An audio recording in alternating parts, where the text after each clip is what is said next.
అత్యాచారం చేసి నువ్వు తీయాలి, పట్టి గొంతుకి కాల పెట్టాలి. నేను చెప్పేదంత లోకం మొత్తం వినపడాలి, మీ చెల్లి కోసం ఏ రోజైనా నిలబడాలి.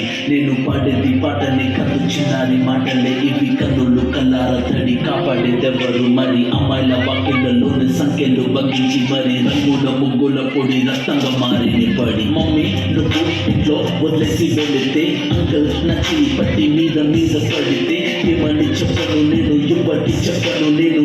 మీరే నేర్పించారు పెద్దోళ్ళు దేవుళ్ళు అని, ఎందుకు మమ్మీ పుట్టించాడు డాడీ నన్ను? అసలు వినాలనుకున్నా నేను చందమామ కథలు, ఆడపిల్ల బాధలని చెప్పుకునే బదులు పుట్టగానే చంపేస్తుంటే తప్పుతుండే ఉసురు. చిన్న బట్టలు లేకుంటే చంపేయాలా, ఇంకెన్ని రోజులు దాచుకుంటే ప్రాణం ఇలా. నేను చదువుకోవాలా లేదా బడికెళ్ళాలా, న్యూస్ పేపర్ మెన్ స్టోరీ అయిపోయాని వాళ్ళ.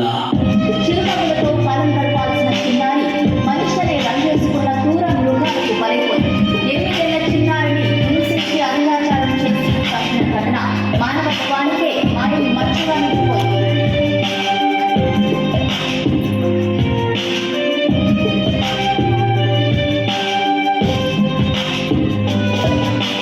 విలేజ్ పిల్లాని కాలేజీకి వెళ్ళాను, డిస్టింక్షన్ కొట్టేసి డిస్ట్రిక్ట్లు దాటాను. సిటీకి రాగానే సిటీలు కొట్టారు, నల్లగున్నానని నేను డబ్బుల పాలయ్యాను. తల మీద చీపిసి దీవించి గురువులు నడు మీద చీపిసి కోరారు పరుగులు. జింక పిల్లలాగా నేను తీశాను పరుగులు, చనిపోయిన కూడా మీద పడ్డారు గురువులు. ఏదో సాధిద్దామని క్లాసెస్ కి వెళ్తే ఓ వ్యక్తి నవ్వంటున్నా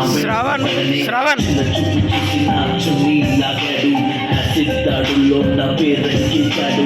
రోడ్డు మీద చేసి లోకల్స్ చంపారు. ఇది విన్న మా డాడీ గుక్క పెట్టి ఏడ్చాడు. క్యాండిల్ పట్టుకొని వాకింగ్ చేస్తారు, క్యాండిల్ ఆరిపోగానే ఇంటికెళ్ళిపో.